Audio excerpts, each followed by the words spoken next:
The Radical. Fundamental principles of freedom, rational self-interest, and individual rights. This is the Yaron Brook Show.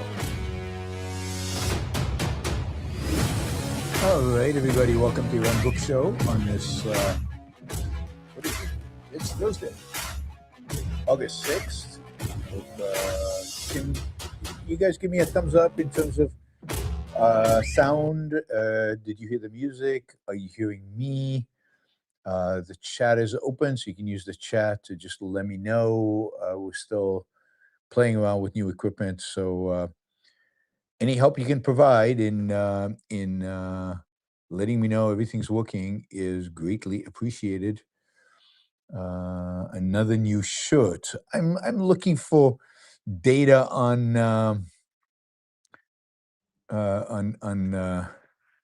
sound. Mike, can you hear me? You obviously can see me. All right. Nobody's giving me any feedback. I feel terrible. I don't know if you can hear me. All right. Sounds good. Sounds good. I assume you heard the music as well. All right. Let's jump in then. So, yes. Somebody says President Carlson. Yes, Tucker Carlson. Tucker Carlson is in the news because he has been meeting with other figures who have been a little shunned or excluded from MAGA circles and certainly Trump circles. And supposedly they are encouraging Tucker Carlson to run for president. And we're talking about a photograph in a meeting, I guess, last night with Joe Kent, Marjorie Taylor Greene, Thomas Massey, all trying to convince Tucker Carlson to run for president. A lot of speculation online that he is starting a third party, an alternative to the Republican Party. But maybe he's going to challenge J.D. Vance for the nomination of the Republican Party. It's hard to tell at this point. It's also, Tucker has not confirmed that he indeed is running, but he's definitely building support. We'll talk about his show today, which was clearly an articulation of a manifesto for this new political party, and we'll go over some of that and what he said. Yeah, I mean, he put out a show today called A New Path Forward with kind of 10 points. And we'll talk a little bit about, I listened to the whole thing. We'll talk a little bit about what he said during the thing. It's hard to tell whether he's serious about this or whether he really will do it or won't do it. But he, he's definitely he's trying to create a movement. He's trying to create an alternative political movement, whether he runs specifically or not. The political movement is being formed. He positions himself as the only guy standing before, to preventing the United States from being captured and taken over by foreign elements, by demonic foreign elements. You can imagine what those demonic foreign elements, I don't know, Roland said, doesn't demonic possession disqualify you from the presidency? He wasn't possessed. I mean, let's be clear. We don't want to distort Tucker Carlson's experience with demons. He was scratched. He was attacked by demons. And if belief in demons and their activity in this world was a disqualifier from serving as president, then J.D. Vance would be disqualified as well. I mean, if you remember, J.D. Vance said he doesn't believe in UFO. He believes the spiritual being, maybe demons. Tucker is not the only person who would be disqualified. We have a demon test. Belief in demon, you're out. You're out completely. Some people on the left are really excited, like Senk, Cenk Uygur, remember Cenk from the Young Turks? Anyway, today, supposedly, when was this posted? Yeah, yesterday night, Joe Kent went on the Young Turks. Joe Kent, former official in the Trump White House, national security official who left the White House claiming, Israeli influence and all of that. Joe Kent went on the Young Turks and basically said that there was a meeting in Tucker Carlson's house where they were trying to convince Tucker Carlson to run for president. They think J.D. Vance is too compromised, and they are going to explicitly target the left and try to create a unity ticket to represent both left and right in America. Both left and right in America. Remember, I've been telling you this is coming for over a decade now, well over a decade now. First of all, I told you Tucker would run for president one day. Now we'll see that prediction has not come true yet. That he was angling for that, and he would be a viable candidate. That he has what it takes. And then I also told you that the recipe for authoritarianism in America, the recipe for future authoritarianism, is somehow uniting the left and the right. And it might be that the unity of left and right is different than what I expected. I expected it to be around environmentalism. It looks like it won't be around environmentalism. It looks like it'll be around two basic ideas which Tucker Carlson really embodies. One, a deep hatred of Israel and broadly, I think, anti-Semitism. But it won't be expressed as anti-Semitism. It'll be expressed all in terms of hatred of Israel. And that, Cenk, I think is very sympathetic to Tucker Carlson because they both hate Israel so much, right? So far left, far right, uniting over the Israel issue. And I think Tucker is definitely angling for that. Cenk, by the way, also, I didn't mention this, but a few days ago, I saw a thing where Cenk said, Ukraine is not just, Ukraine is not just like Israel. I don't support Ukraine just like I don't support Israel. They're just as bad. I'm sorry I ever supported Ukraine. So the far left, which some of its people used to support Ukraine, Cenk is moving away from that. He doesn't support Ukraine, right? So they are explicitly now, unequivocally anti-West, anti-civilization, and for the barbarians out there in the world. So Tucker Carlson wants to form a third party, a new party with, as we said, Joe Kent and Marjorie Taylor Greene and maybe Massey. The one thing where they would attract the left is going to be hatred of Israel. The second is has broader appeal, but where also left and right will unite, is a deep, deep, deep hatred of capitalism, a real hatred of capitalism. Tucker hates capitalism. We'll get to that in a little bit. He resents it, hates it. He hates Wall Street. He hates the idea of billionaires and trillionaires. And on that Cenk, who represents the far left, completely agrees with him. They're completely on board on this stuff, right? So you've got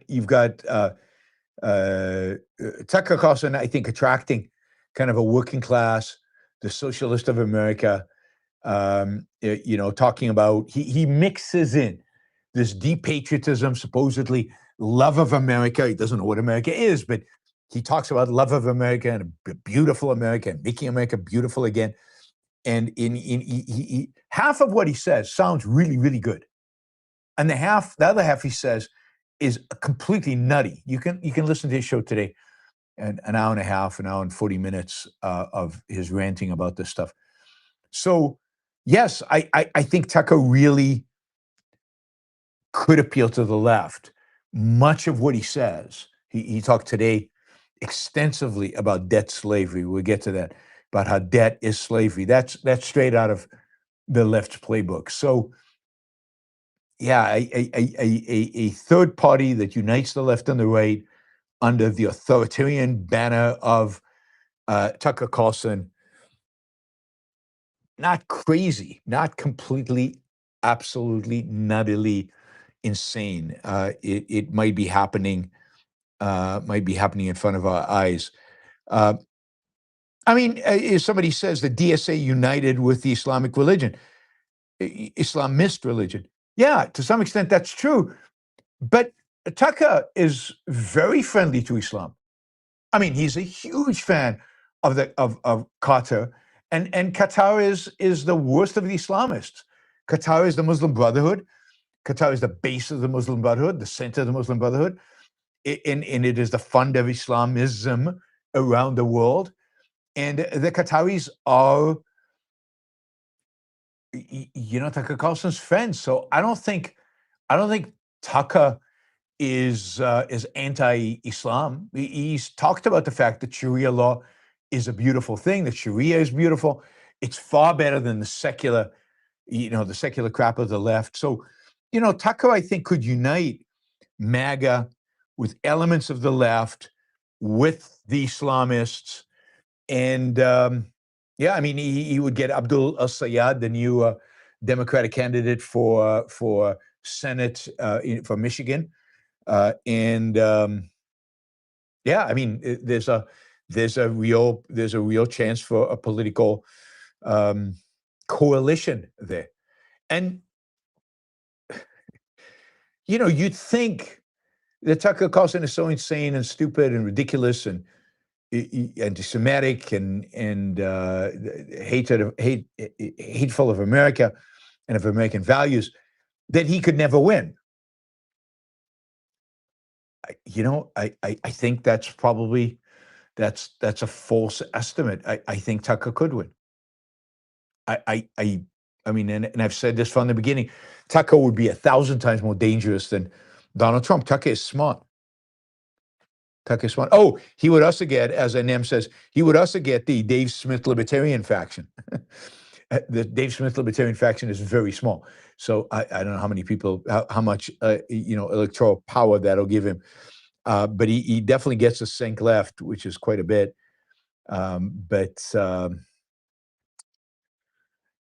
Hard to tell how serious this is. It seems serious just based on how many people are talking about it, and the very fact that Tucker did a whole show today, basically laying out his agenda, his his vision for America, if you will.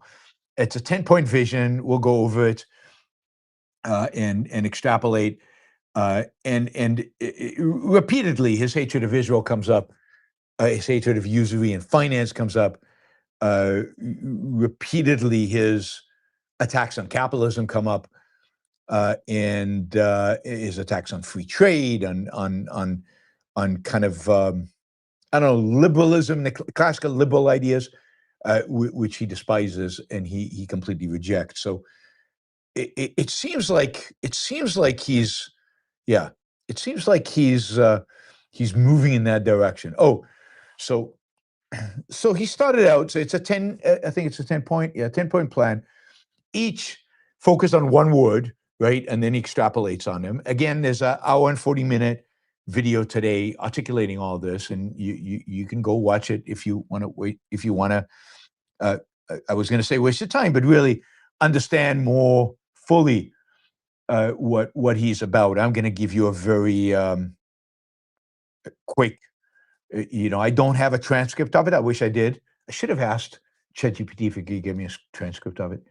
But yeah, but and I could have marked that up. But so I'm just working off of some notes and off of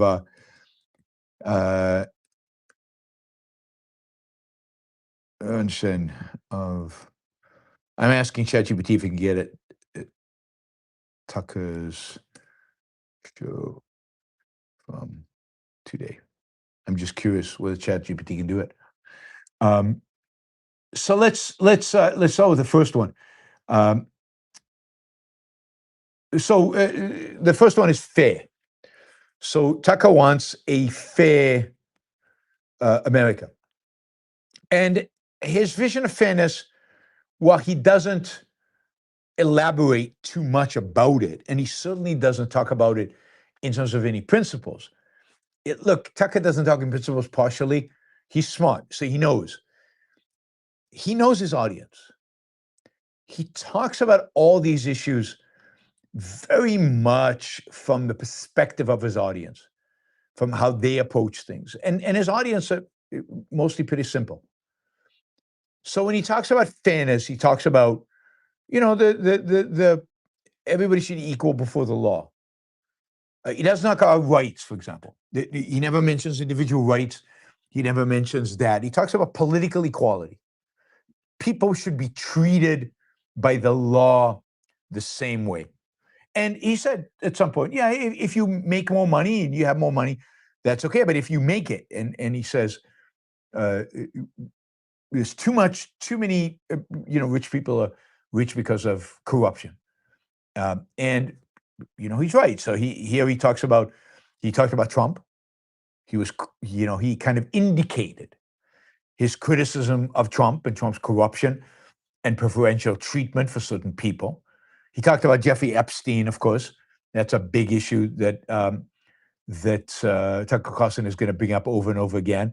The Jeffrey Epstein class of people, kind of the rich, the famous, that is who he considers kind of the Jeffrey Epstein class.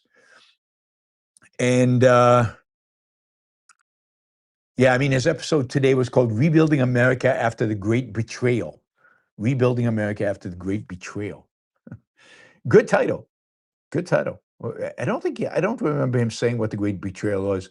Maybe the Great Betrayal is what he calls the uni-party, the fact that both parties are the same. Anyway, so he criticized Trump, to his credit, for the corruption that Trump is involved in, and for the Jeffrey Epstein connection.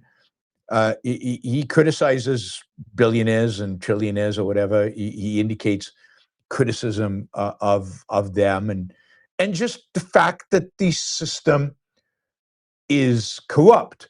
And he doesn't explain how you get rid of that corruption. He doesn't explain in any kind of principled way what you do about that corruption, how you address it. He just, basically, it's like Trump, right? Things are horrible. Trust me, I know how to clean it up. That's basically what he's saying. So he wants to get rid of the corruption. He wants to dry the swamp. He wants to get rid of the swamp animals. What's new? Who doesn't want to do all that? And he wants everybody to be treated equally. Okay. That's it's hard to argue with that. It's what makes Tucker appealing, right? Is that he mixes up stuff with true stuff with complete made up stuff. Like number two. So first one is fair. We want to live in a fair country. We need new political leaders that will make this country fair. And he said, it's not hard to do. It's easy to do. He didn't explain how to do it. He said it's easy to do. And we need new leaders to make this country fair, to stop the corruption. Second, we need sovereignty, right? We need America to be working in America's interests. And America doesn't work in America's interests. It works in other people's interests. And of course, he raises Israel as the main culprit here that manipulates American politicians to work in Israeli interests. But he did say, no, it's not the only country. There are other countries, there are other people. And he said, it's not just foreign countries. It's all the lobbyists in general. But the job of politicians is to work in America's self-interest, in America's interests. And we don't have that sovereignty, right? And he said Israel pushed the United States into Iran war through bribery or threat or both. I think when he talked about fairness, he also talked about the fact that Israel had committed genocide and we America funds it. And he compared Israel to the Nazis, not directly, but by implication. He mentioned them in the same sentence. So he's very clever in how he does this. I mean, he reads off of a script, and it's very well written, and he knows exactly what he's doing. So the attacks on Israel go through most of this, right? He wants to regain sovereignty, so get rid of all this foreign influence, and of course, sovereignty is also stop the immigration and control the borders, and he said basically we should basically make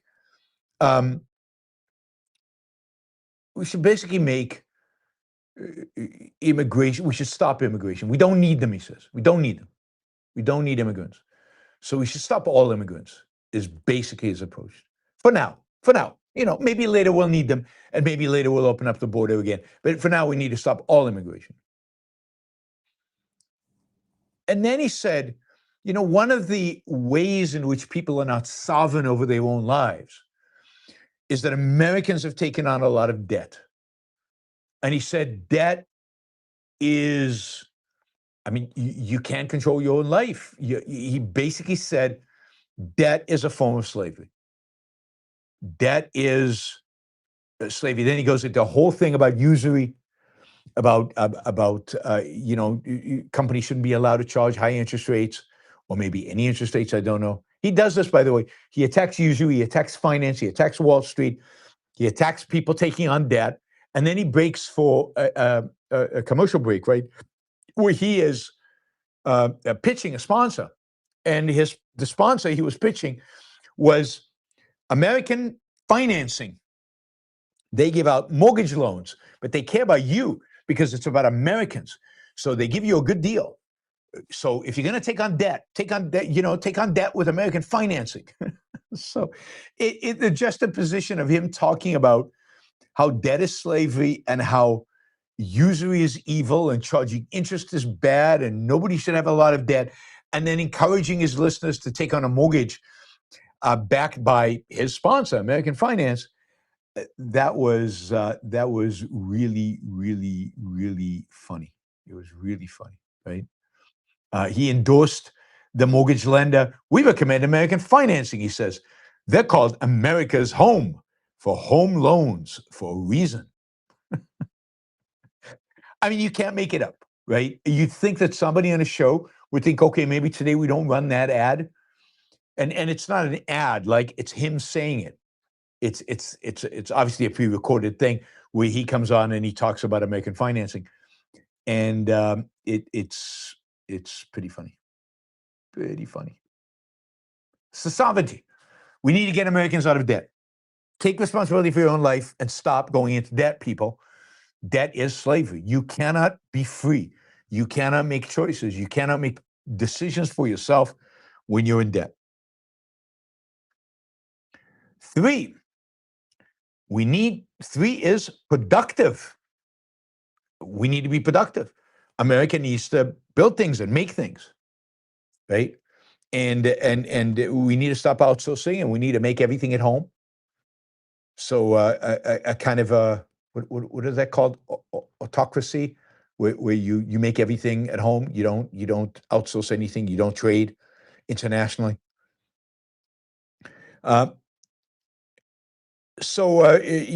says the problem with America is it's all about finance, real estate speculation, surveillance systems, and weapons. That's the only things we can produce, right? We don't produce, we don't make anything. The standard conservative argument that we've heard from Trump.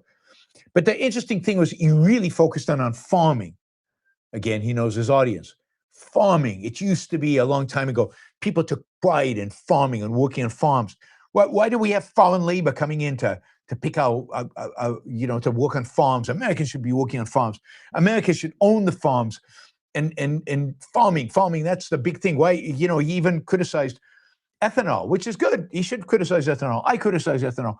Ethanol is terrible that we produce so much ethanol. Instead, we should be, growing fruits, vegetables, grains for eating. I don't know, but farming, this is the kind of 1220, right? Going back in time, we were all farmers. We used our hands, material production. That's what's really valuable, right? And he talked about farming, manufacturing, and craftsmanship. It used to be we used to make stuff in America and beautiful crafts. And so again, it's not exactly kind of the left, but there's a Marxist element, right? It's muscle, it's physical labor. That's the value, right? Why does he hate finance? Because it's all about the mind. And he never mentions technology, programming, tech, all about the mind. No, he wants the nobility and the beauty, as he would say, in real, in quotation marks from my perspective, real productive activity. And what's real productive activity? Real productive activity is activity engaged with, your hands. It's engaged with muscle, craftsmanship, manufacturing. No robots on the line, only human beings on the line, and farming. And he says, yeah, it's okay to bring efficiency increasing machines into farming, but only so much. In a sense, only so much. We still think that farming itself, that there's something noble and good about farming itself. So more farming. That's what's going to save America. That's what's going to build America. That's what we need. We need a new political party that advocates for more farming. In the age of AI, what we need is more farming, right? And he is super scared of AI. AI is very dangerous and very bad. I can't remember under which one of these he came up with that, but under one of these categories, there was, we need to really control AI. Our politicians' job should be he said there were two things, two evils in the world right now. One was World War III. And he said, look, Trump is moving us towards World War III. He literally threatened to annihilate the Iranian civilization. And Tucker Carlson's perspective is, well, he wants to use nukes. And if you use nukes on Iran, I mean, how does that end? And ultimately, we're going to get World War III. So that's where we're heading. So the danger of World War III, we should really be panicking about World War III and AI. Those are the two things we should be really worried about, really afraid of. That is going to destroy the world. 4, beautiful. Everything should be beautiful. I mean, the problem is that in America, we have destroyed beautiful buildings that were built in the past to build, ugly modern building. He called it the uglified American cities. And of course, the way he thinks about it is brutalist architecture. Now, brutalist architecture is really, really bad and really, really ugly. But, that's what we have in our cities. Brutalist architecture, graffiti, public drug use, violent crime. These are all attacks on the public, and they're all attacks on a sense of aesthetic. And they're all attacks on beauty and cleanliness and, organized. Our cities should be organized and clean and safe and beautiful. And beautiful, of course, for him means old, right? So beautiful means building like we did 100 years ago, 1,000 years ago, or 5,000, or maybe 2,000 years ago, like in Rome. Nothing modern. Modern would not, I don't think, constitute beautiful, right? Old style buildings. So he wants beauty.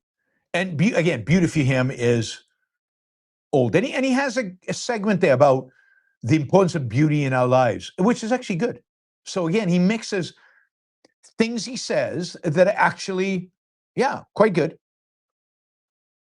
And he mixes them in with just, he doesn't say, he's not always explicit in what he means. He doesn't tell you what beautiful is. He doesn't define beauty. He doesn't tell you what a beautiful city looks like, other than it's old. He doesn't tell you what kind of architecture he prefers, other than he implies with the examples he uses that it's old. So old is good, new is bad. I mean, that's conservatism, right? That's a tradition-bound mentality. It's a tradition-bound mentality. So far we have 4. I mean, I don't know if you guys are voting for this party yet. Fair, sovereign, productive, and beautiful. I mean, yeah, I agree with all 4. Different interpretation of the 4 words. 5th, healthy. It's really important that Americans be healthy. And it's important that the government make sure that Americans are healthy and stop punishing and people for being healthy and lying to people about it.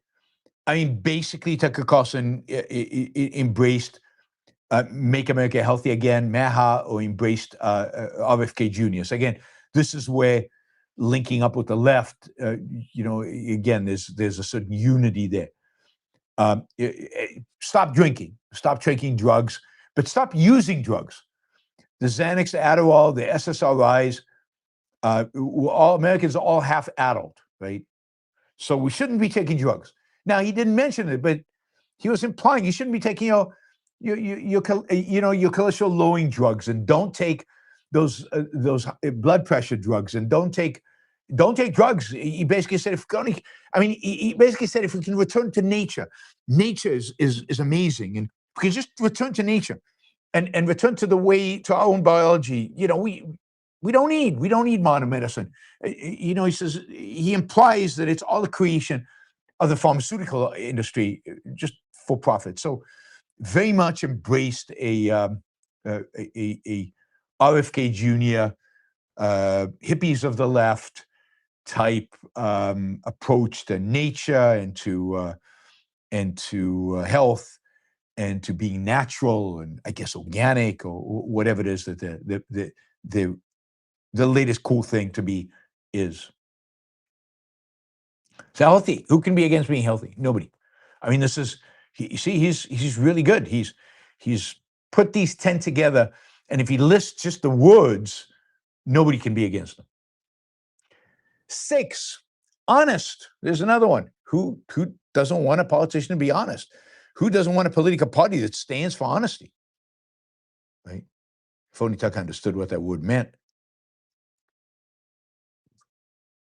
Honesty. He says government officials should be punished for lying to citizens. God, imagine if that happened. I mean, they'd all be in jail. They'd all be being whipped or whatever it is, the punishment he wants for them. He had a good section on, I have to admit, he had a good section on too much in America's classified information. And I agree completely with that.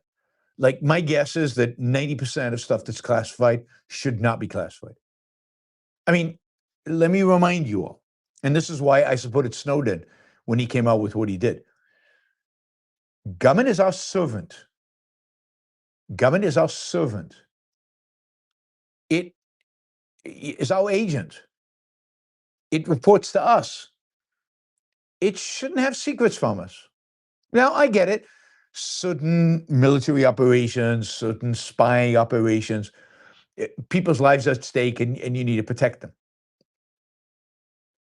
But my guess is anywhere from 80, 90% of what the government keeps secret from us has nothing to do with any of that. Nothing to do with any of that. Nothing to do with national security. Why haven't they released completely the JFK assassination stuff? Now, I don't think there's a conspiracy there, but why is it taking them so long? Why don't they just release all the files related to JFK? It's, what is it now? 65 years almost? I don't think there's any national security issues there. And for that matter, they should release all the 9/11 documents, everything. Let's see how the government really screwed up in a big, big way. Now, Tucker Carlson wants the 9/11 documents to be released because he's a 9/11 conspiracist. But yeah, there's way, way too much stuff that's secret. Some stuff, again, relating to particular weapon systems, strategy, military strategy, and spies. But other than that, everything else should be wide open. They are our agents. They are our servants.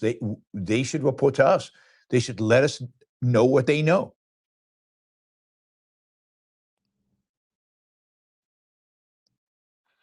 So yeah, honest. I'm with him on honesty. I'm not sure I want government officials to be punished for lying. I mean, the punishment they should get is we vote them out. And that's on us that we don't. So he's running on a platform of, we're going to be honest with you, and we're going to release all the files, and we're going to have very little that is classified. I'm for that. So this is one I'm with. All right. 7, optimistic. Optimistic. We should be optimistic. We should be positive about the future. Now, I'm with him on that. But here's the thing. He on the optimism section in his spiel, in his talk, he spent 90% of it talking about children, having children, it being a biological imperative, a foundation for all long-term thinking, a foundation, for a society, that having children was the most important thing in the world. And everything revolved around having children. And then blaming childless elites for policies that degrade the future because they don't care, because they don't have any children in the future. It just went on and on and on about childlessness. And here's the thing about Tucker, and he does this constantly. And again, he lies, right? Because he's smart. So this is not evasion because it's too explicit, and it's not, so it has to be a lie. So he says, when Americans are not having enough kids, the population of natives is shrinking because there are not enough kids, there are not enough children. And then he says, you go to other countries and there are lots of kids everywhere you go. And people have children. And why is America behind on this? I don't know if you've seen the fertility rates across the world. The United States is actually doing really well compared to most other countries. Who is he talking about? Who are these countries that are having lots of kids? Africa, Nigeria, Congo, certainly not South Korea or Japan or China, or really any place in Asia. Even India is, I think, now below replacement. So where are the countries? Europe? Oh, it's Europe. Must be Europe because they're white kids. So he would associate with that. But Europe is having fewer kids than Americans have. I mean, by a lot, particularly Catholic countries like Spain and Italy. But across the board, Europeans are nowhere near replacement, and some of them are below 1 or close to 1, which is, population of Italy is shrinking significantly. So who is he? He always puts America down. Like when he talked about cleanliness and order, other cities are clean and order. And he said something like, and you don't need fascism to be clean and order, right? I'm not talking about fascism. Don't call me a fascist because I want cleanliness and orderness. And then he says, other countries have that. Which countries? But he's always putting down America. And so where are all these children? Maybe he meant Russia, because he really likes Russia and he's been to Russia, and he went to the grocery store in Russia, so he knows. And he's been to the subway station in Russia. The one subway station is really beautiful. And he went to the grocery store and he saw cheap things out there. But Russia is like one of the worst countries in the world in terms of fertility. So that has to be a lie, because that's not a mystery. That's not hidden. Everybody knows that the United States actually is doing, it is really not doing well, because well by what standard, but it has relatively high fertility rates compared to the rest of the world. I know this is taking a long time, but I want to delve into this. If Tucker is forming a new political party, this is big news, and it's important that I dismantle as much of it as possible, and and that we are part of the fight against whatever it is that he is planning, because whatever it is that he is planning is not good. So a little bit more time on this. The other stories are faster. There's less to talk about. 8 is wise. Yes, a new political party needs to be wise. And here it was very confusing what he means by wise, right? He said the school should teach how the physical world actually works. isn't that what we call science?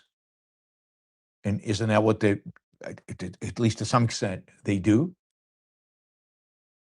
And he said, what he called unchanging facts about human nature. Ooh, now you got to worry.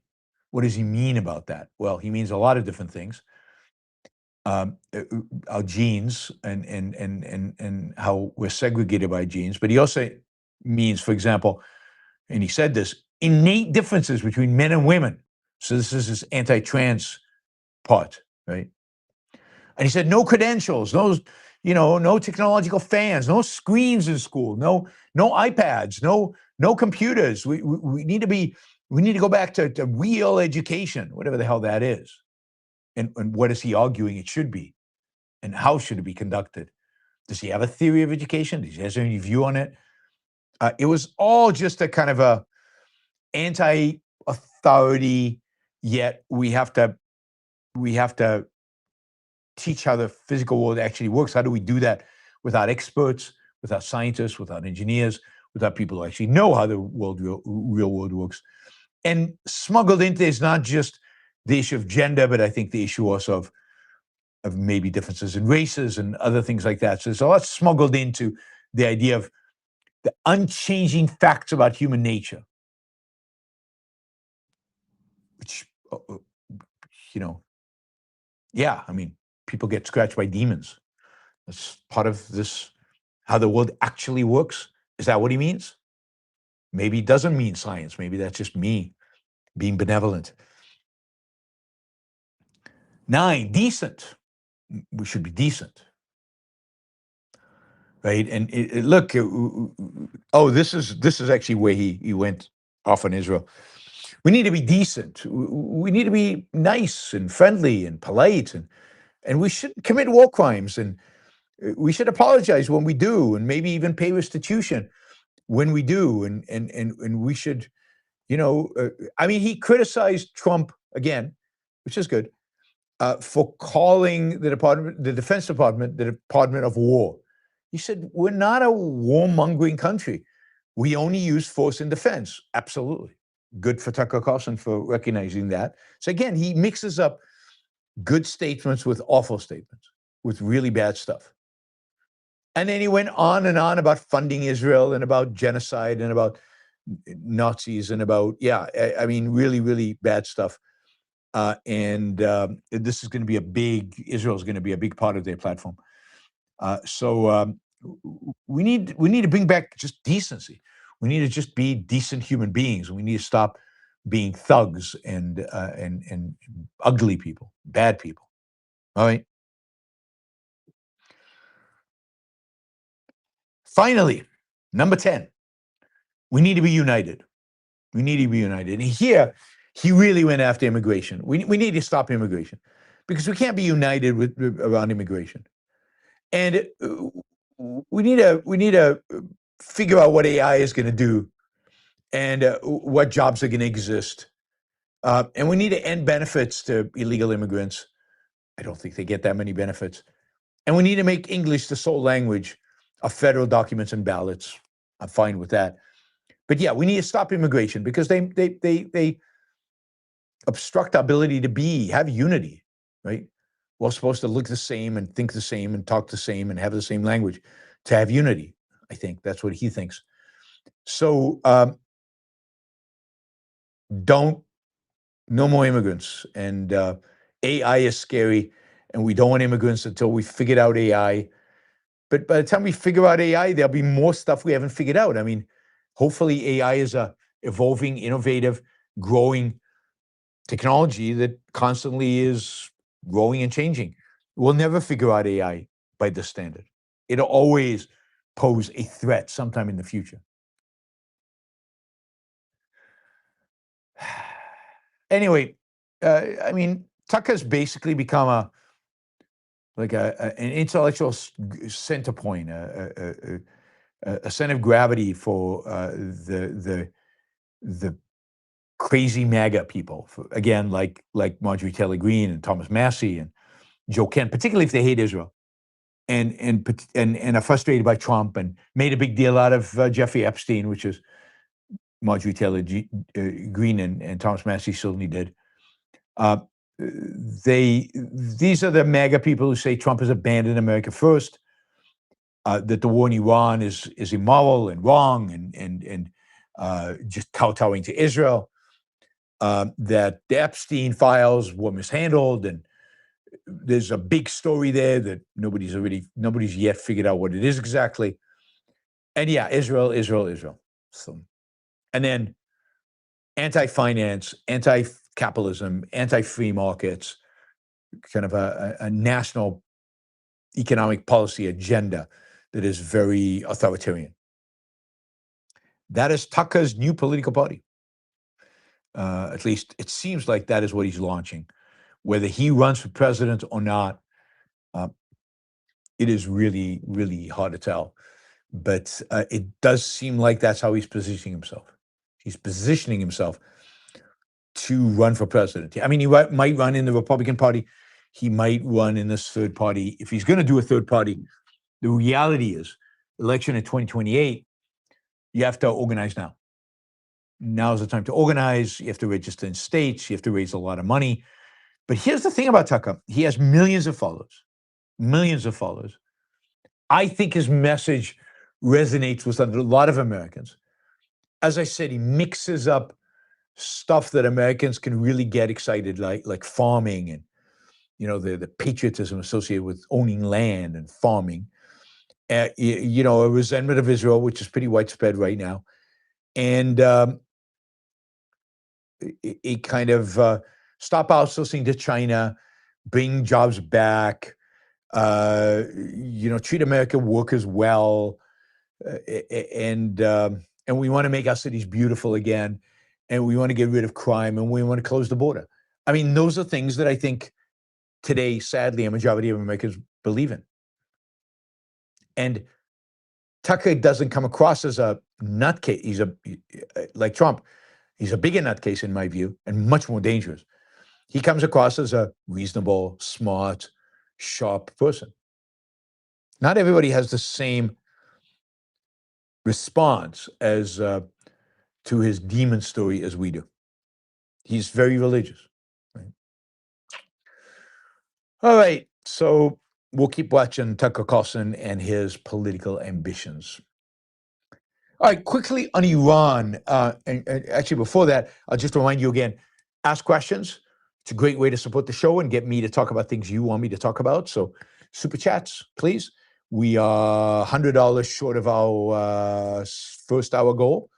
And we're definitely going to get into the second hour because we've only got 10 minutes. So we've got 10 minutes to make the first hour goal. So see if you can make that happen. Selfish subscriber just helped a lot by asking a $50 question. And, you know, another $60 and we're there. So jump in with stickers, with questions, whatever you want. All right. I also wanted to tell you tomorrow the whole show will be a review of the Odyssey. So if you have thoughts about the Odyssey, hopefully you've seen the Odyssey. If you have thoughts about it, you want to share them and ask questions about it and so on, I will be talking about the Odyssey tomorrow. And if there's breaking news, if there's big news, I'll talk about that. But short of anything significant in the news, I will talk about the Odyssey. All right. A lot of people are reporting that their negotiators are very close to a deal with Iran to open the Strait of Hormuz. I talked about this yesterday a little bit, where Tehran will get oversights over ships entering the Persian Gulf, and Oman would get control over ships exiting the Strait of Hormuz. But the deal, as it, you know, the latest versions that the Wall Street Journal is reporting on, that others are reporting on, say that it wouldn't let Iran have a levy, have a toll on the transiting ships, or for that matter, a service fee. It turns out that actually maritime insurance doesn't allow ships to pay a toll and to pay a service fee. So even if they pass this, insurance companies might not insure ships, or they would withdraw the insurance for ships that you know, participated in this. So it wouldn't actually open up the strait. So it's hard to tell. Supposedly the parties agreed on the main points of the draft, which would set up the inbound lane near Iran and outbound lane near Oman. And they've shared it with the United States and other countries in the region and with Iran's top leaders. We'll get to that in a minute. And they're waiting for kind of final sign-off. Right? The Iranian foreign minister told reporters Iran had reached an agreement with Oman to create a safe route through the Strait of Hormuz. And they had finished the outlining for the main points. So now, the reality is, though, that the senior leadership in Iran, i.e. the IRGC, the Islamic Revolutionary Guards, have not actually reviewed this and given it a thumbs up. So these are the people who keep trying to compromise and move towards the U.S. Maybe these are people who are, concerned about the economic fate of what's happening in Iran right now. They are pushing this deal. But the people actually who control the regime, the people with the guns, have not approved of this yet, right? So it is hard to tell. And then it's not clear what the United States is committing to doing. That is, would the straits open?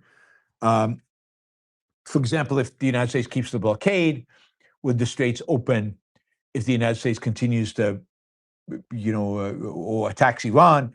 Would the straits open if the United States keeps its military in the region? So, it's not clear what the deal actually involves beyond this, who controls traffic. Now, the reality is that this kind of deal basically provides basically hands over control of traffic in the Strait of Hormuz to the Iranians.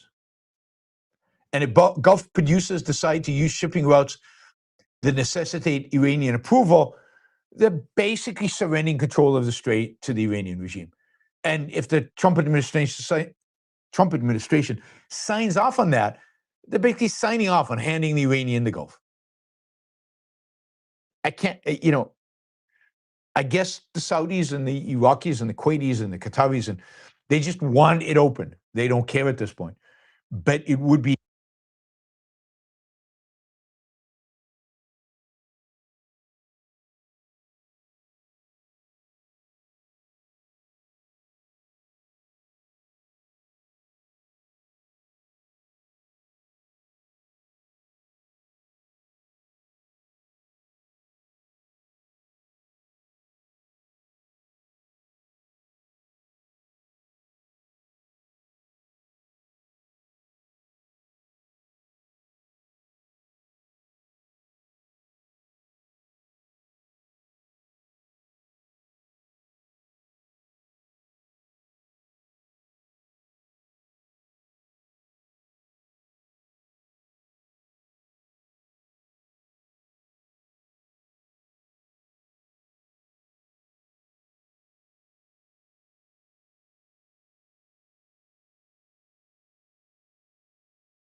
All right, I think we got sound back. That's interesting. Always something. Always something to keep us excited. Why did my receiver for my wireless mic just shut down? Okay, and I put it in front of me so I can see if it shuts down, I guess. All right, sound is off. Yeah, my receiver just shut down without telling me. Right, I see that is why. Okay.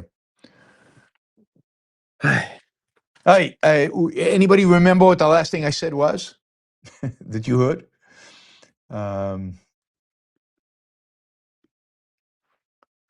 So anybody see what it was? So I was talking about munitions. We talked about Iran.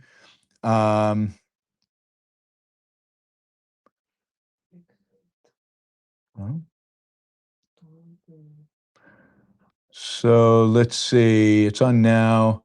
That's quite a bit of time. Do you guys know what the last thing I talked about was? All right.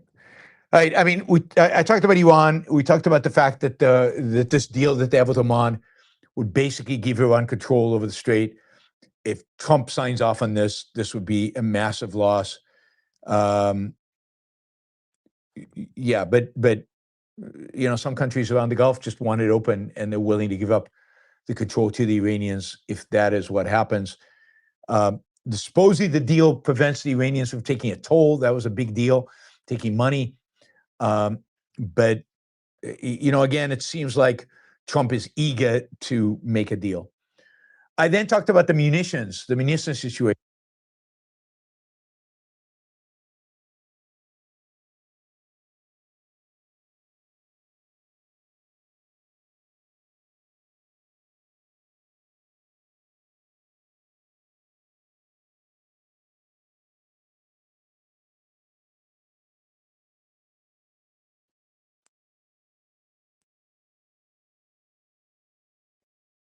Let me see.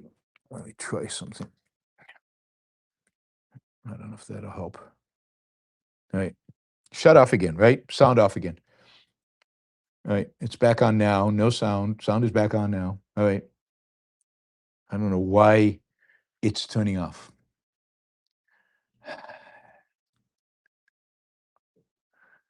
All right. So I was talking about munitions and the fact that the United States was low on munitions, significantly low, dramatically low, scaringly low, particularly if there's a conflict in the Pacific, and that Trump supposedly blew up on Hegseth while they were at Camp David last week, and lambasted him about being misinformed about the situation with the munitions, and so Hegseth and then turned around and blamed some deputy defense secretary for the misinformation or for everything, and then promised that they were signing contracts with defense contractors, and munitions were coming. It's just a matter of time. They were going to get more munitions. They were going to solve the problem. So Trump exploded on him, but then Trump goes on Truth Social and basically says there's no munitions problem. We have more munitions than anybody in the world. We have everything we need. We're getting more, and many more munitions are being shipped to the United States. And it's like, shipped to the United States? From where they're being shipped? Are we buying munitions from China? Where they're being shipped to, right? From. So clearly he misspoke there. And then he says the leaks about the munitions. We're going to prosecute the people. We are going to prosecute them. We are going to prosecute them for treason, for leaking information, false information about the munitions. So complete evasion, trying to convince us that the story's not true, while the story seems to be very true. And it just deny, lie until people think it's truth. I mean, supposedly he called off a big attack on Iran the other day because the Tomahawks are not there, and the air-to-ground missiles are not there, and then they're afraid that if Iran launches a big ballistic missile assault on countries, that they won't be able to defend those countries because they're no patriots. They don't have the Patriot missiles, air defense system. So just a mess, but the interesting spin on this, as compared to when we talked about munitions last week, is Trump's denial and going after people with claims of treason, while it's probably true, and they're probably reporting on stuff that's real. All right, let's see. What do we want? So that was Iran. Yeah, Griftathon. Griftathon is a term I read in an article. This is the title of the article. Trump's Griftathon rolls on. I think that's really good. Griftathon. Anyway, you remember I told you that Trump was considering selling the content of his tweets on Truth Social before he makes them live, a few minutes or a few seconds or whatever, before he makes them live, selling them to financial institutions, to people who could trade on them. Well, that is now happening.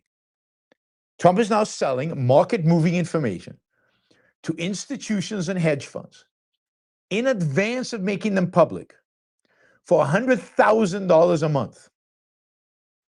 I mean, this is the thing about it. It's so blatant, and he's so corrupt that I don't think it registers anymore when he does something like this. I mean, it's so blatantly corrupt. I mean, this in and of itself, this alone is a reason to impeach the guy. I mean, there are 100 reasons to impeach him. This alone is reason to impeach him. $100,000 a month to get inside information from the President of the United States. The $100,000 goes into his pocket, making, in a sense, what equivalent to official statements about what he plans to do, about how he sees the country, how he sees the world, but mainly what he plans to do, which is all market information that is tradable. That's why people are paying $100,000. So this is actually happening in real time. In real time. And it really does. It just boggles the mind that this is something that can actually be happening, right? And this is just a few weeks after they had to withdraw. You remember that 1.8 billion anti-weaponization fund? They had to withdraw that because it was so obviously corrupt. Now we've got some new corruption. There's no end to it. Right? Now, Trump is saying, going back to the weaponization fund, Trump is saying now that he's going to try to make it a law. Instead of just the Justice Department cutting a deal, he's going to try to make the 1.8 billion anti-weaponization fund passed into law, right? And the president said on social media, he'll push hard to codify through Congress the fund that has been at the center of all of this.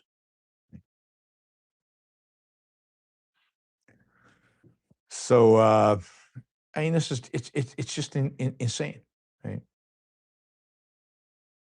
Insane. Now, you remember the reflecting pool that Trump blamed on vandalism? Well, on July, judges ruled that it wasn't vandalism, that it was caused by the contractor, by poor maintenance, and by the contractor who repaired it, by the bad renovation. And they had to throw, they had arrested people. They were going after people, and the whole thing is being thrown out because, and people spent time facing felony charges. before this was all shown to be just absurd and ridiculous. Anyway, but this 100,000 ahead is it just beats everything else, right? Right. Now, supposedly Elizabeth Warren and Adam Schiff, senators, are asking the SEC to investigate whether the Trump Media and Technology Group is violating the law by selling fast access to Truth Social posts. So we'll see if the SEC has the balls to call Trump on this. But it's, yeah, I mean, there's no question this is a violation of insider trading laws, but basic common decency and anything relating to actual fraud. All right, let us see. We were going to talk about the yen. Yeah, I mean, the yen, the Japanese yen, the currency of Japan, has been tanking, not just against the dollar, but against all major currencies around the world. It's been getting weaker and weaker. And this in spite of the fact that the Bank of Japan, the central bank of Japan, has been raising interest rates. Usually when you raise interest rates, people are more eager to hold your currency because they can get higher interest rates by holding that currency. And yet people are dumping the yen. And by some measures, the yen last week reached lows that haven't been seen since the 1970s.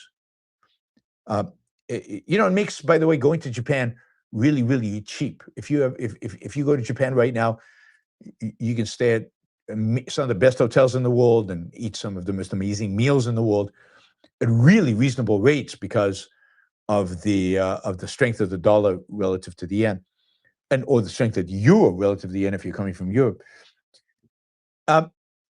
Now, as the yen goes down, it becomes cheaper to buy Japanese stuff, right? It becomes cheaper to buy Japanese stuff. So,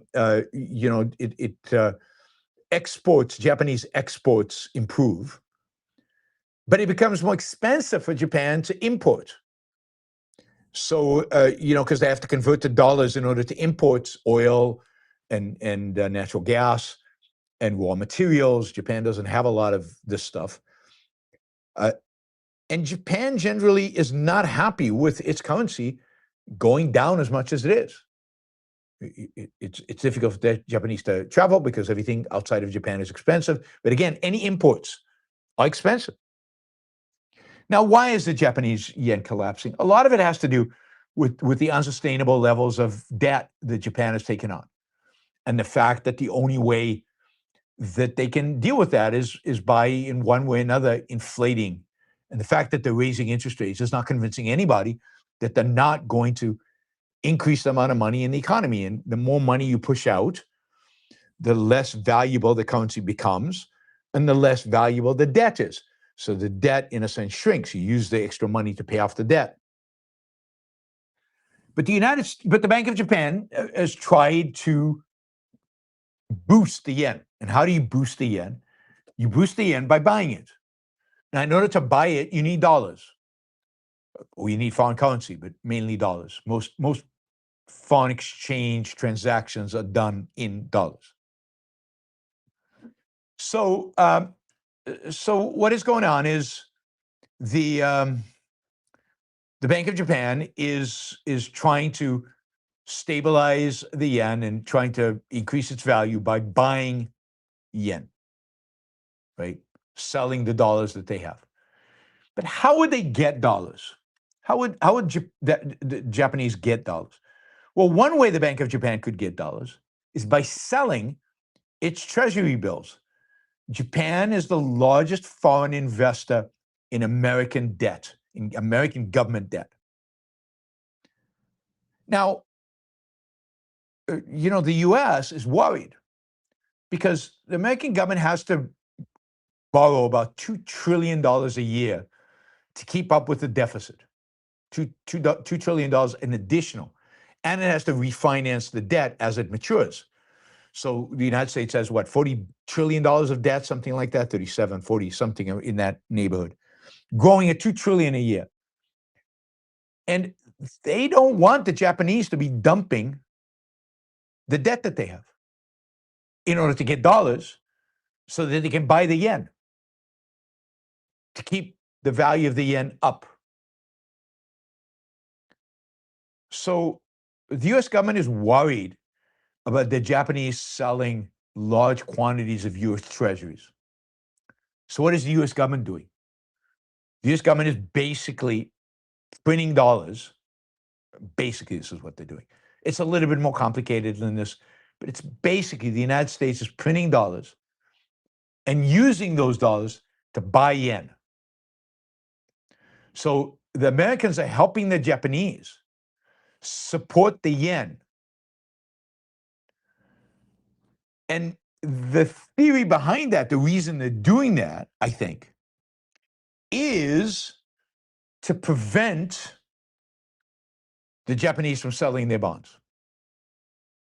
Now, this is worrisome for a couple of reasons. One is the amount of dollars in the economy grows. This is monetary inflation. They're putting dollars out into the world, sucking yen out and putting dollars in. Now, long term, this creates a problem for the Japanese as well, because the Japanese still have to somehow pay off the debt. So they might be printing yen at the same time as they're being sucked out. Who knows what goes on in the background? But the United States is engaging in what could be inflationary policy in order to bail out Japan so that the Japanese don't sell the US bonds, because the United States is running such large deficits that it's worried about how to refinance them. That's scary. I mean, if we were a healthy country financially, then we wouldn't be worried about the Japanese settling bonds. Somebody else would buy them. Everybody wants to hold American bonds. But I think our government has realized that their irresponsibility for, dozens of years now has, and particularly this government, the current administration, realized that $2 trillion of debt is not going to be easy to raise every year, that the world doesn't want American debt, that interest rates, and indeed you can see interest rates, 30-year interest rates in the United States, interest rates on 30-year bonds are going up. They're at some of the highest levels they've been in decades. That suggests that people won't buy our long-term bonds unless they get a high return.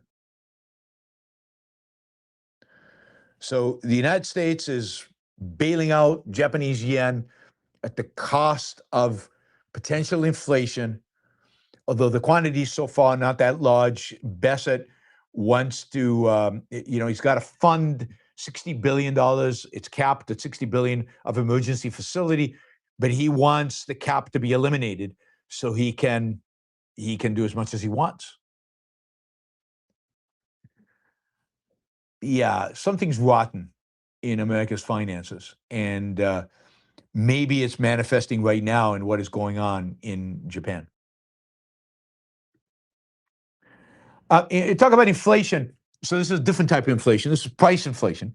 If you look at price inflation, inflation is much higher than the goal of the Federal Reserve. The goal of the Federal Reserve is price inflation of 2%. And we're running it anywhere between 3.3 and 3.6%, something around that ballpark. Anyway, it turns out that the government is looking at, the Commerce Department, its statistical agency, the Bureau of Economic Analysis, is actually looking at an adjustment that is a change in how they calculate the inflation number. Now, anybody who reads that would go, oh my God, Trump is trying to manipulate the inflation number. And, yeah, I'm sure he is, but that's not what's going on. Because you'll probably hear about this and it'll probably be spun as Trump trying to manipulate, because the change that they're going to implement will reduce inflation as reported, price inflation, by something like 0.2%.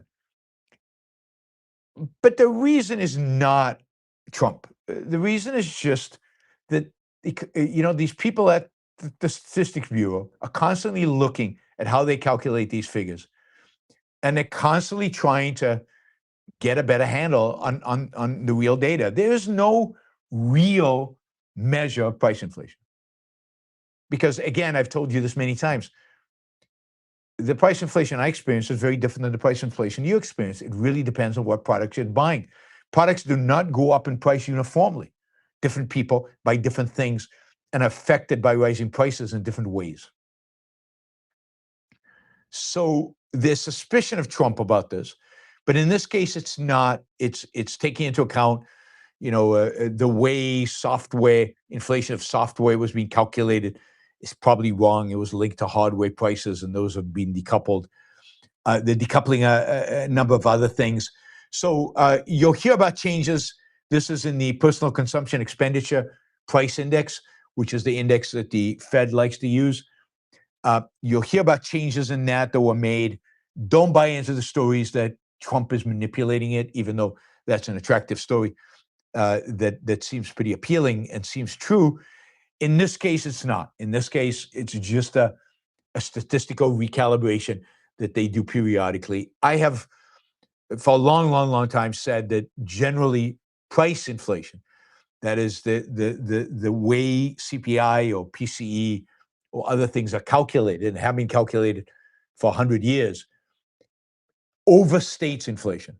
Most libertarian economists think it understates inflation. I believe it overstates inflation. I believe inflation, the actual purchasing power of the dollar is actually stronger than what is suggested by these numbers, because what it doesn't and can't really capture and didn't capture in the distant past, they try to capture it today in the numbers, but very difficult to do, is improved quality. And the improved quality is massive. It's huge. And yet it was never captured in the past. And when over the last 15 years that they've tried to capture it, I don't think they do a very good job capturing.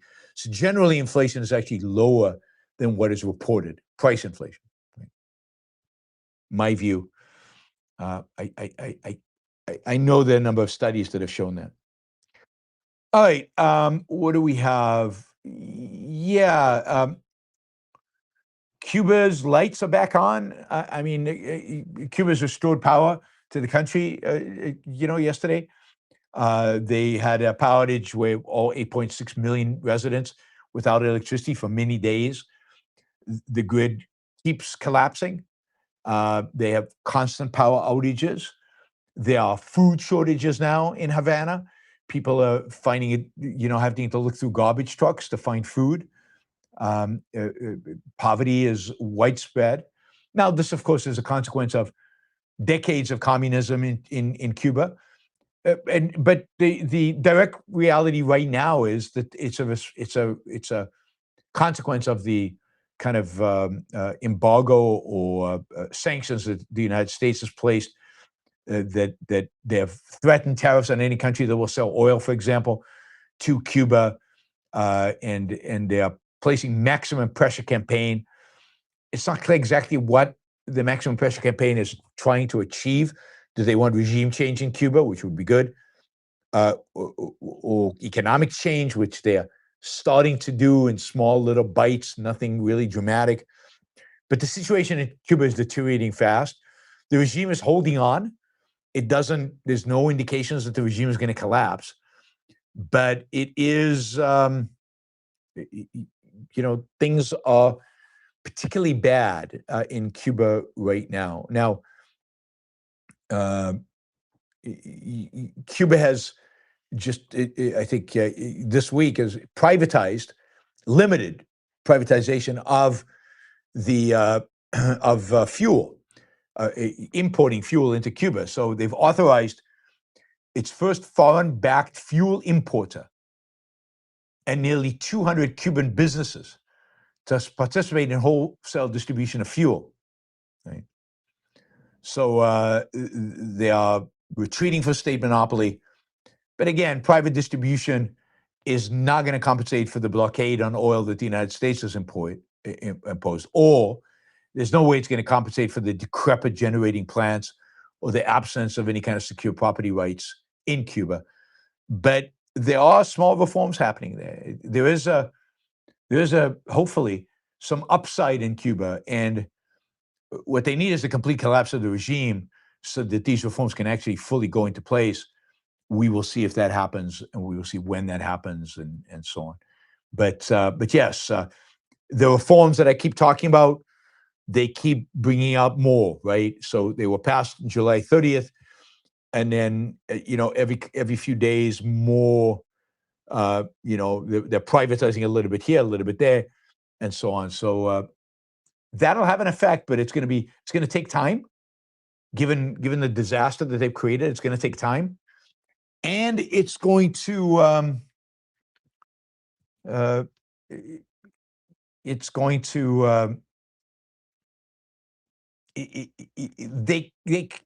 communists don't like to give up on stuff. So how fully they embrace this and how fully they go into it and they do it, and it's going to take time no matter what. Even if they embrace it completely, it's going to take time. But they could, they've passed, I don't know, 300 provisions. Will they do all 300 or just 200 or just 100? And then what is the Trump's end game? Is Trump's end game like with Maduro, getting rid of them, or is Trump's end game something else? So until we know, it's hard to tell what's going to happen in Cuba, but it is the place to watch because bad things are happening at the same time as good things are happening. Bad things in terms of starvation, potentially, and a complete breakdown. Good things in terms of the beginnings of privatizations and the beginnings of a market economy. Very beginning, which Marxists are known to do periodically to boost their economy a little bit, and then they reverse everything. But here, I really do think the direction is towards greater liberalization, and I really think that ultimately this regime will fall. I thought that of Iran too, so I'm too optimistic about these things. All right. What happened to that news story? Yes, I wanted to quickly about the Ceuta. I don't know. I'm mispronouncing it, but the Spanish enclave in Morocco. I wanted to fill you in. I got some additional information about it. I was on a call with Europeans who know a lot about what's going on there, and a few things worth noting. I suggested yesterday that this might be the Moroccan government trying to put pressure on Spain. And to try to get Spain to basically hand over these territories to Morocco. And while there might be some intent there, the challenge with that in this particular circumstances was that it happened during a time when Morocco's king was in the same part of the country where this was happening. And he was there for what's called the Throne Day celebration. This is the kingdom's most solemn ritual of unity between the monarch and his people, where a bunch of the tribal leaders from all over Morocco come and they swear allegiance to the king. It's very unlikely that the Moroccan authorities plan to do something like this on the day of this Throne Day celebrations. So it's unlikely that happened. What probably happened is the guards that were protecting the Moroccan border or just didn't care, weren't particularly motivated, and were overwhelmed by the numbers of people.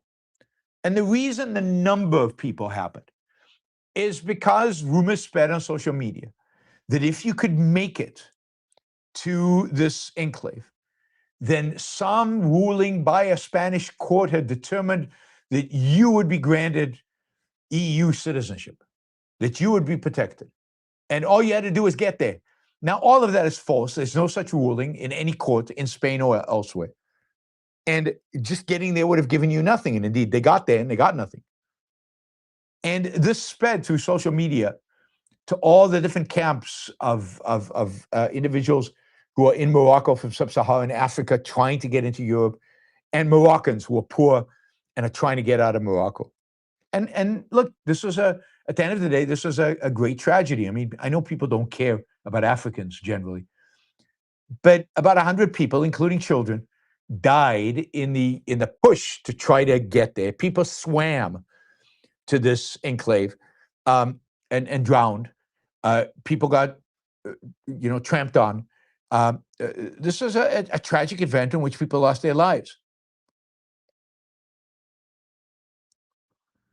And so about 60 to 70,000 people swarmed into this place, I guess, based on social media, expecting to be welcomed by the Spanish and to be granted, I don't know, citizenship or to be transported to the mainland and then be embraced by the Spaniards.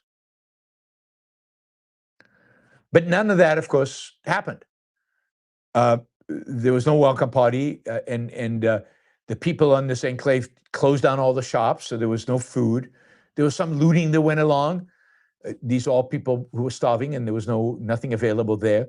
And they were told that they were not welcome, and most of them just left. And then the police rounded up the rest and got them to leave. And basically, everybody left. Within 48 hours, very few people remained. Now, there was also some evidence. There's also some evidence that elements of ISIS or Al-Qaeda or Al-Qaeda were present among the 70,000 people that crossed into this enclave. And that it could have been also motivated by Al-Qaeda and ISIS trying to penetrate, using this as a tactic among the tens of thousands of people, to try to sneak into a place like this and ultimately make it into Europe. So this is definitely, there's a national security issue here for Europe. But at the end of the day, nothing happened. So everybody's panicking in Europe, everybody's flipping out, but nothing happened. At the end of the day, people all went back. This wasn't an invasion of Europe because it wasn't Europe. It was still Africa. And nobody was offering to take them to Europe. The Spanish were not indeed offering to put them on ships and take them into Spain. The whole panic around Spanish immigration is also, a little misplaced. Now, it's true that the Spaniards are granting legal status to a lot of illegal immigrants into Spain, a lot. But who are these illegal immigrants into Spain? Almost all of them, like 80% of them, are from Latin America. Almost all of them are from a Spanish-speaking former colonies, Latin America and the Philippines. They're not a threat to Europe. The problem is the Muslims. And yes, there are large numbers of Moroccans in particular who are being granted legal status in Spain, particular, it turns out, in Morocco. So it turns out that the regions in Spain, Catalonia, what's the region in Madrid? The Madrid region, they control which of the illegal immigrants becomes naturalized. Now, here's the funny thing about Catalonia. Catalonians don't want to speak Spanish. They want to speak Catalonian. Like if you walk about Barcelona, the stores are all, the writing is all in Catalonian. Spanish is considered a secondary language, not the primary language. Now, Catalonian is not that different than Spanish. You're not allowed to put Spanish. So you can put Catalonian in English. You can't put Spanish. So Catalonian is the number one language. So Catalonia is not legalizing illegal immigrants from Latin America. It doesn't want the Latin Americans because the Latin Americans speak Spanish. They don't speak Catalonian. Madrid is legalizing Latin Americans. So who are the Catalonians legalizing? They're legalizing the Moroccans. They're legalizing the Arabs, the Muslims. And Madrid is legalizing the South Americans. So you're getting a heavy concentration of Muslims, particularly of Moroccan descent, in Barcelona. And you're getting very little. And we noticed that when we've traveled to Barcelona, you see a very large Arab population. And in Madrid, you don't see it. Because in Madrid, the illegal immigrants and the ones legalized are from South America. So I thought that was super interesting, the way the internal politics of Spain affecting the immigration flows. But almost all the, there's a lot of panic around what happened. And the panic is really being generated by the far right that wants an anti-immigration agenda. And the problem is this. So I was on a conference call about what was going on. And I said on the conference call, I said, look, guys, this is a bunch of Europeans. There was a woman who was a member of the European Parliament, some intellectuals, a bunch of different people in Spain and in Brussels and different places. And I said, look, the problem in Europe is not an immigration problem. Europe has no immigration problem. The problem in Europe is an Islam problem. The problem in Europe is too many radical Muslims, too many Islamists coming into Europe. It's not about immigrants. You should be welcoming immigrants. Economically, you need them. And there's no reason to keep them out because non-Muslim immigrants assimilate. The problem is the Muslim immigrants who do not assimilate. And, and somebody on the call said, yeah, well, some Muslim immigrants do assimilate. Okay, so figure out how to separate the ones who assimilate and the ones who don't, and don't allow the ones who don't in. I think the way to categorize them is along, Islamism, right? The Islamists, the political, the Islamists should be kept out of Europe. Kind of secular Muslims who are willing to integrate, learn the language. I mean, there were second generation Muslims on the call who are completely assimilated into European society and have no negative impact on Europe. And the member of European Parliament is from Burkina Faso, which is an Arab country, and she was born a Muslim, but she's an atheist. She's a complete secular. And she speaks the local language, and she's a member of parliament, and she's completely European, and she belongs to the center right. She's not even a leftist, right? So, basically, and I wouldn't even ban all Muslim immigration. You've got to find a way to differentiate between Islamist Muslim immigration and non-Islamist Muslim immigration. And maybe there's no way to do that, and you just have to ban all Muslims. But I don't think so. I think there's a way to differentiate between secular Muslims and religious Muslims and ban the religious Muslims, keep them out of Europe. That is, right? That is the criteria. It's not a matter of need. Europe needs immigrants because they're not having children. That's one reason they need them. They need them for economic production. But more importantly than that, you just have no right to keep people out.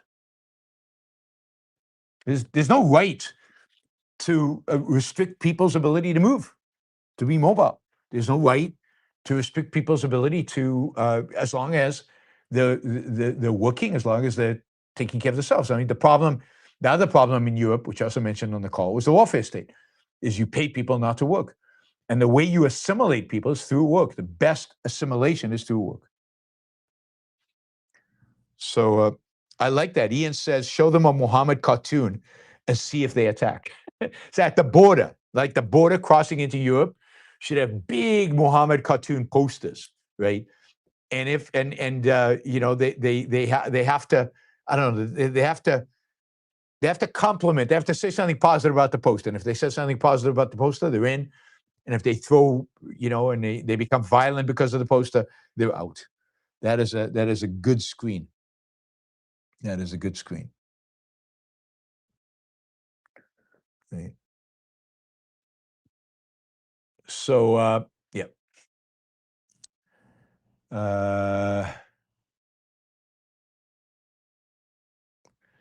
Yeah, what you need is economic growth. Economic growth requires increased productivity, but it also requires, it benefits from increased people. But, GDP per capita is not going to grow if you don't have people to work in the farms. GDP per capita doesn't grow if you don't have people to work in the service industries, if you don't have people to work in the kitchen, if you don't have people to wait tables, and there's just not enough people. Populations are shrinking, and Europeans don't want to take those jobs. It's the same in America. America.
All right, give me a second. Well, you can't hear me.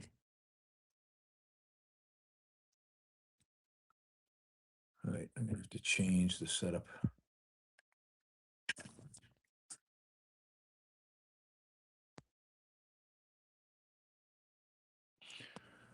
All right. I don't know how long this is going to last. So you can hear me now, I assume, again. It's on. It's on now, but it's not going to last. All right. Well, that's the story from there. I had one positive story. Let me just find it. And it's enough about immigration. Where's that story? Yeah, basically, this is a story that surprised me. And it basically was a story that said that the FDA, yeah, here it is. The FDA has approved Moderna's mFlusiva for adults 50 years and older. mFlusiva is mFlusiva.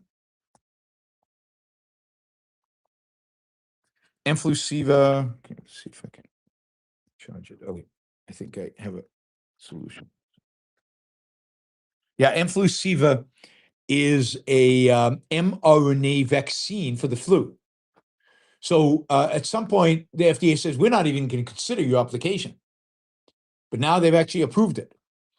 So so this is a vaccine against the flu that randomized phase 3 trial of approximately 40,700 participants across 11 countries.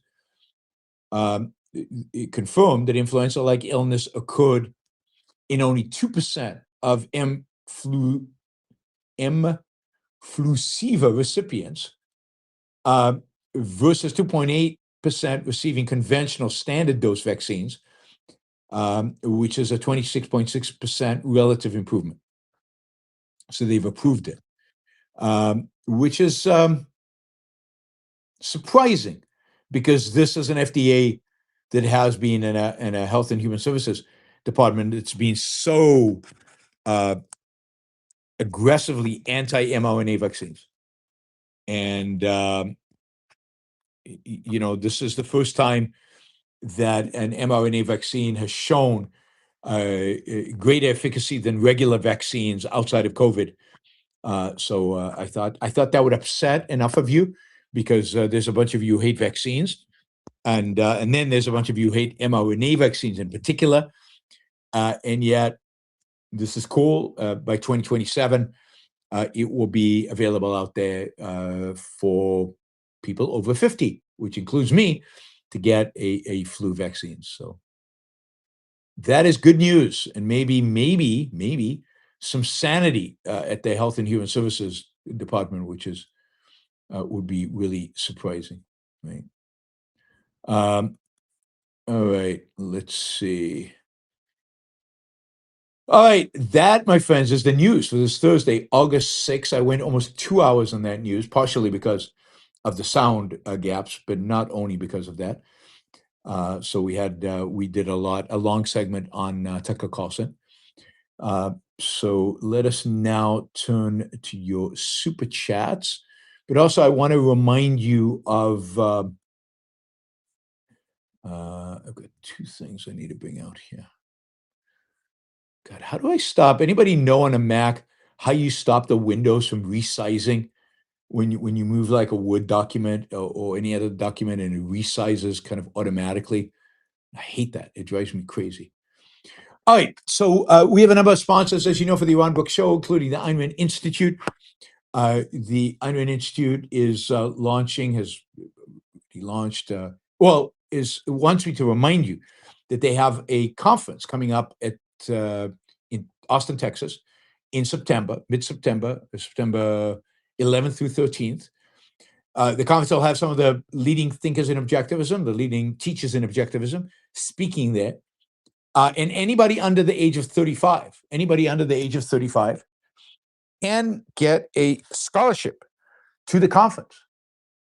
All you have to do is go to aynrand.org/YBS, aynrand.org/YBS, click on the conference link, and go and apply for a scholarship. So, scholarships are amazing. They'll fund your travel and even your tuition. And the conference is going to be, even though I won't be there, the conference is going to be a really, exciting conference. So check it out, aynrand.org/YBS. All right. We've talked about Defenders of Capitalism before. It's a project by my friend Mike Williams. We've been working on this for years to defend capitalism. As you know, capitalism desperately needs defenders, not people who merely know that markets work, but people who can explain why capitalism is the only moral, socio-economic, political system, the system of individual rights, reason, voluntary exchange, innovation, human flourishing. So Mike created the Defenders of Capitalism project as an important part of something called Leadership Program of the Rockies, which, and it's part of the Leadership Program of the Rockies curriculum. The purpose of the Leadership Program of the Rockies is to develop knowledgeable, articulate, and persuasive advocates for capitalism, individual rights, economic freedom, and the broad ideas of the Enlightenment. So, I'll probably have Mike on the show for a short interview next week to talk about LPR, which I've been involved in since 2003. I've been spoken there every single year, at least once, and sometimes up to 3-4 times a year. So anyway, right now, this month, the Leadership Program of the Rockies is taking applications. It's recruiting for its 2026-2027 class. It's a day of class every month. So you go from October through June. So, basically 9 months, 9 classes, 9 full days. And every day you have multiple speakers speaking about America, the founding, capitalism, and the ideas that made America possible. So it's a fabulous program. Also, you learn to communicate. You're tested on communication skills. You're taught communication skills. It really is a program. Again, I've been involved in it from 2003. So applications are due by the end of August. You can find applications at leadershipprogram.org. Leadershipprogram.org. Check it out. Now, despite the name, the opportunity is not limited to people who live in Colorado. Participants have traveled to the monthly sessions from across the country, from Alaska and Maine to Florida, and Wisconsin and other places, right? Because they believe the education and the network are worth the commitment. If you want to deepen your knowledge, sharpen your arguments, and become a more effective advocate for capitalism and freedom, consider applying for the Leadership Program of the Rockies and connect with Mike and the Defenders of Capitalism Project. Again, you can learn more at leadershipprogram.org. Finally, Alex Epstein is a sponsor of the show. Alex has a Substack, alexepstein.substack.com, which will provide you with the best, most up-to-date information about the state of energy in the United States, the state of the grid, the state of energy production, and the Trump administration's attitude towards energy, regulations around energy. All of that he covers, and he gives you talking points so you can become a much better communicator about energy and about environmentalism. And now he has taken up data centers as this big thing. He's really advocating for data centers. So check out Alex Epstein, substack.com. All right.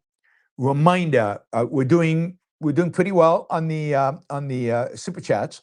We're $50 short of our second hour goal, and we've got 6 minutes to make that up. And then we'll start a new clock for the 250 for the third hour. But $50, and we get to our second hour goal, and that'd be great. And then I'll remind you, Patreon or PayPal are the ways in which to support the show on a regular basis, monthly basis. You can become a monthly subscriber to the show. And so go to Patreon, go to PayPal, put in Yaron Brook Show, and becoming a monthly subscriber. I love the monthly subscriptions because it gives me, certainty about what's coming in next month. All right, let's check out your super chats. Let's start. We've got some 50s and more 50s and more 50s. So let's start with the first 50, which is actually 100 Canadian dollars, which is 71 American dollars these days. And that's AJ. And AJ says, making thinking fashionable again. Yes, we're trying to get people to think outside the box, non-tribal thinking. There is no such thing as tribal thinking. So it's just thinking. Only individuals can think, and only you can think for you. Nobody can think for you. So think. Challenge conventional beliefs out there. There's so much. There's so much that needs to be challenged. Selfie subscriber. Is it a common political strategy to appeal to the primary value of interest groups with voting power? Dave Ramsey is radical against individual debt and has a viewer base that would gravitate towards an anti-debt message. Yeah, but Dave Ramsey's not running for politics as far as I know. So I'm not sure what the question is. Is it common political strategy to appeal to the primary value of interest groups with voting power? Yes, there's no question. I mean, all politicians try to appeal to old people because old people vote. So they'll never talk about reforming Social Security or Medicare. By the way, there's a proposal in Congress to start talking about reforming Social Security and Medicare. And the two senators that are proposing it are senators that are not running for re-election. They'd be primaried out. Anybody running for re-election caters to old people by not mentioning or by committing themselves to protecting Medicare and Social Security, even though both systems are going bankrupt and are destroying America, literally destroying America. It was one good thing you could do for America right now is entitlement reform. And yet nobody in Washington will even mention it unless you're not running for re-election anymore. And notice Tucker Carlson won't mention it, right? He mentions our debt as individuals. He doesn't mention the government debt and entitlements because he doesn't want to alienate his listeners. His listeners all get, a lot of them are older, they get Social Security and Medicare. So why alienate them? But yeah, of course, constantly. You're pandering to special interest groups. That's what politics has devolved into. It's a system of pandering to special interest groups, or pressure groups, really. Ayn Rand didn't like calling them special interests as if they had an interest. They're really just pressure groups. All right, let's see. These are all $50 questions. Michael, is it ever rational to apologize when you're not wrong, just to keep the peace? Like in a work environment or with extended family, to avoid unnecessary drama and awkwardness? I mean, it can be, I guess, if you're not really compromising anything, significant, if it's an apology over something that's not very important.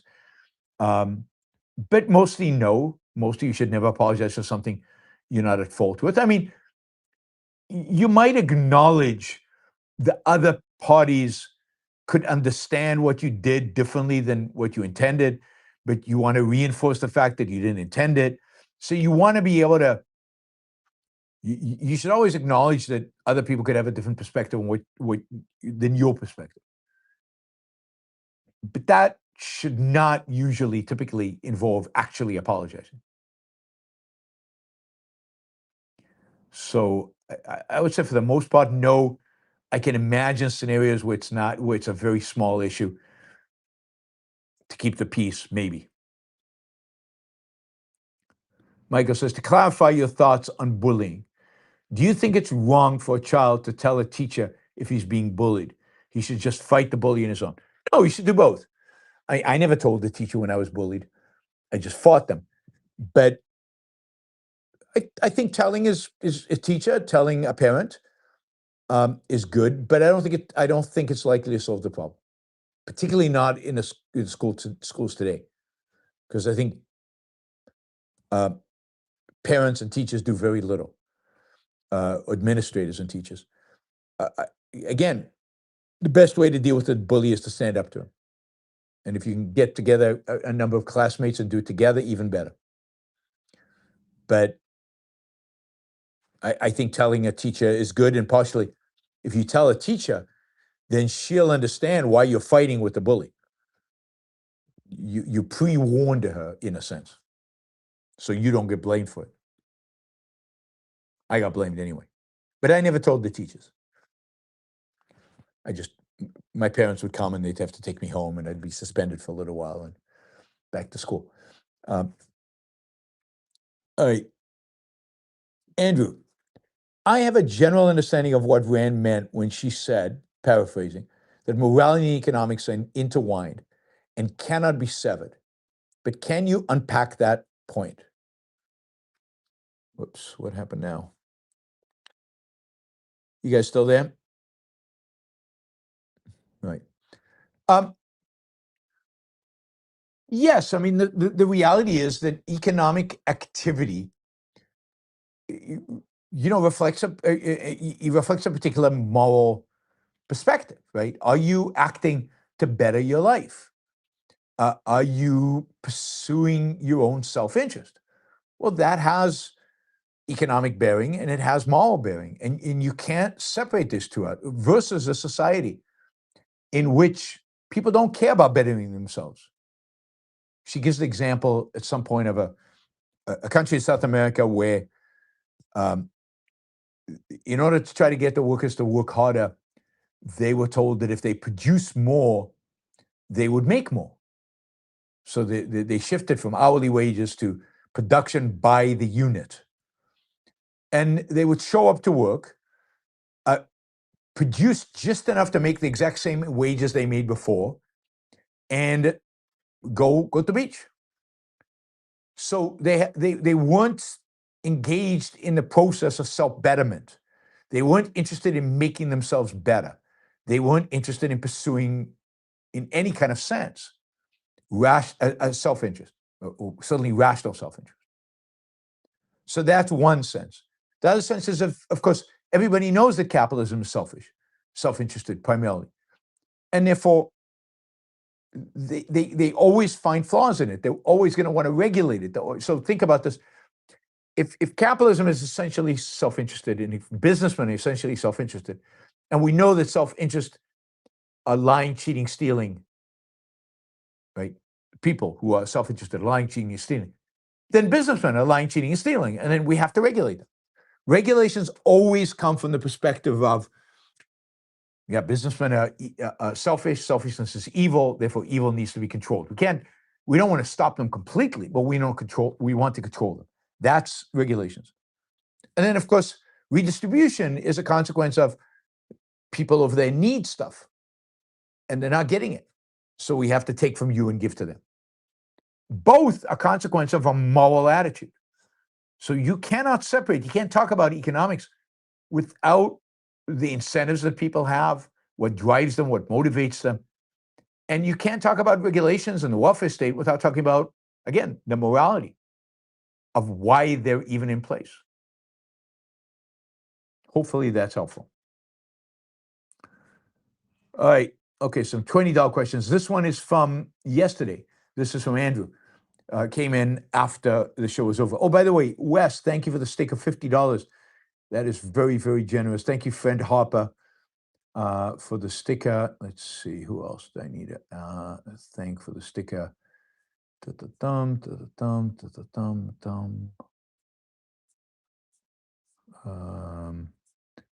Maybe that is it.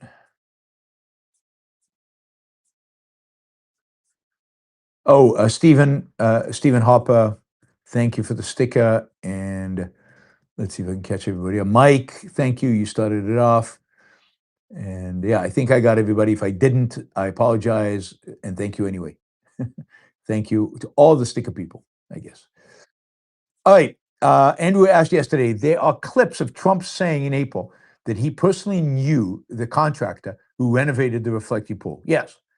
With a statement he made this week that he didn't know the contractor, he's a case study in automatized lying. Yeah, I mean, he lies constantly. There is no, truth has no meaning to him.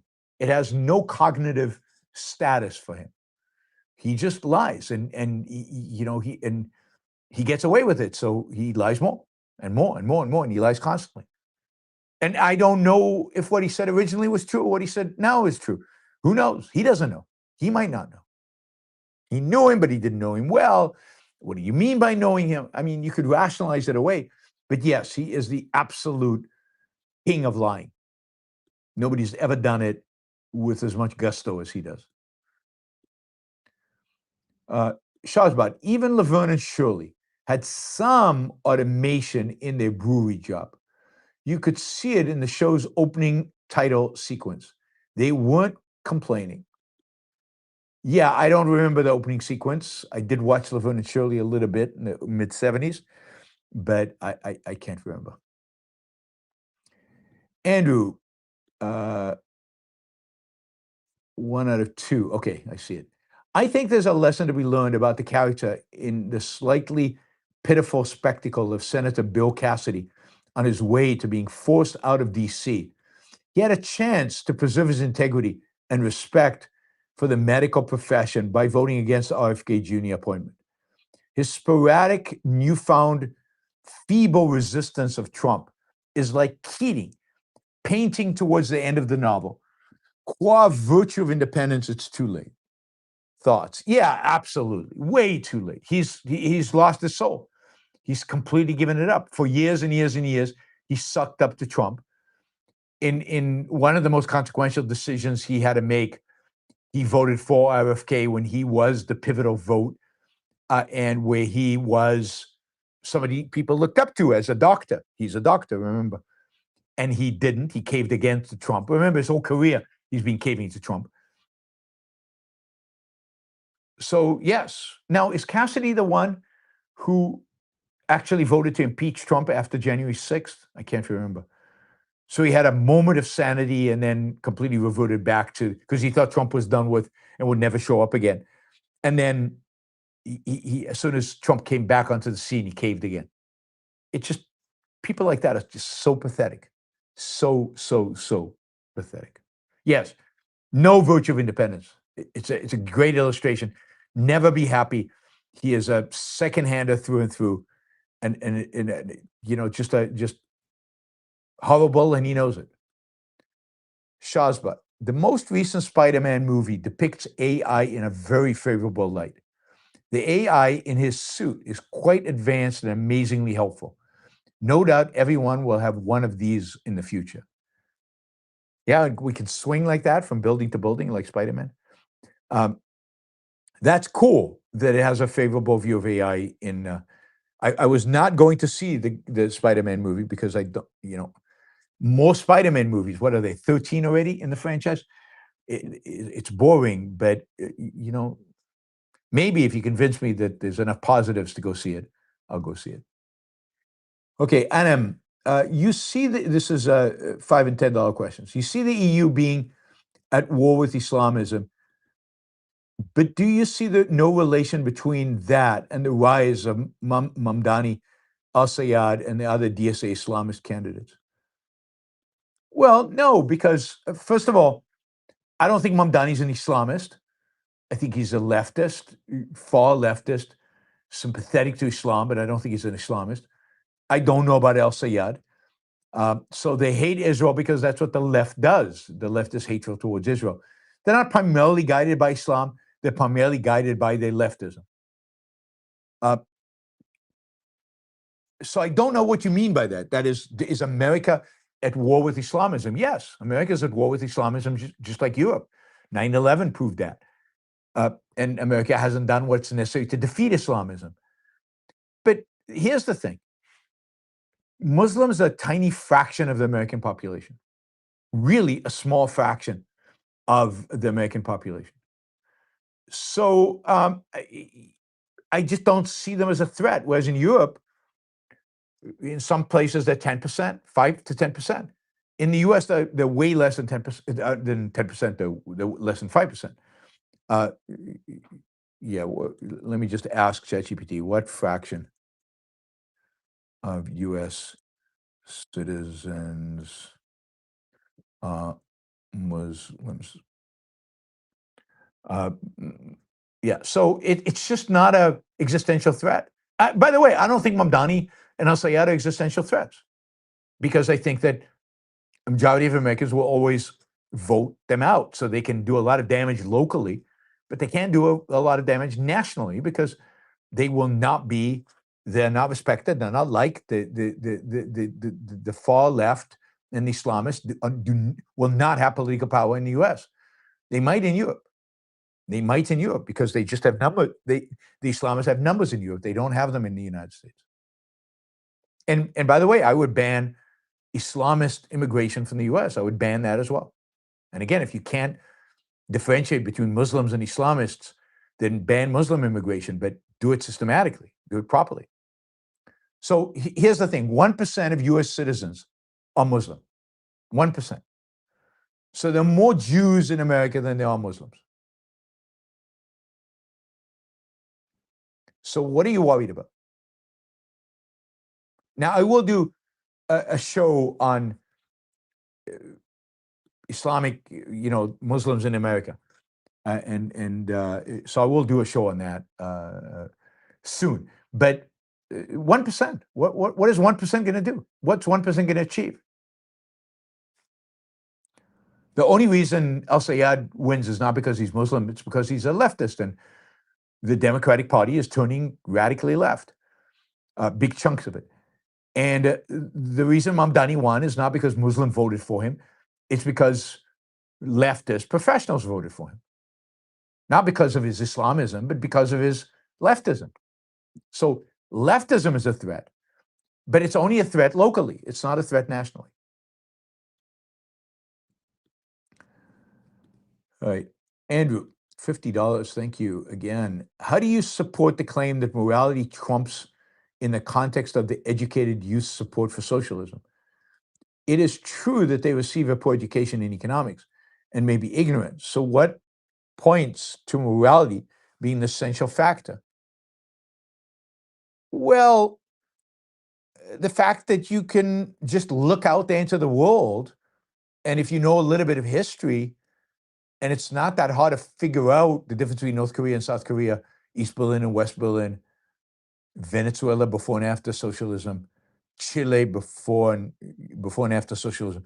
It's just that there are too many examples not to see the destructiveness of socialism. Now, granted, they get a bad education in economics, but this is stuff that you don't need economic theory to understand. And then if you add to that the fact that they are inundated with egalitarianism and altruism and the ideology of sacrifice, an ideology that is dedicated to sacrifice of the individual to the group, socialism just clicks for them. It just makes complete sense. It shouldn't be surprising at all. So, and why can't anybody argue against socialism? Why can't their parents dissuade them? Why can't the culture that is antagonistic to socialism not dissuade them? Why can't? Because they can't make a moral argument for capitalism. They accept the morality of socialism while rejecting its practicality. Well, but if it's moral, then we just have to try it enough times. It's the right thing to do. So it's just a matter of finding the right combination of sacrifices to make it work, whatever the hell that means.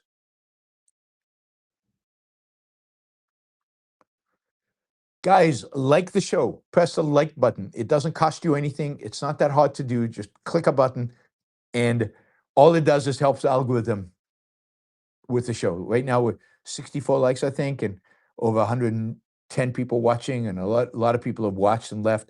So go in and like the show. Just click the like button. It's really helpful.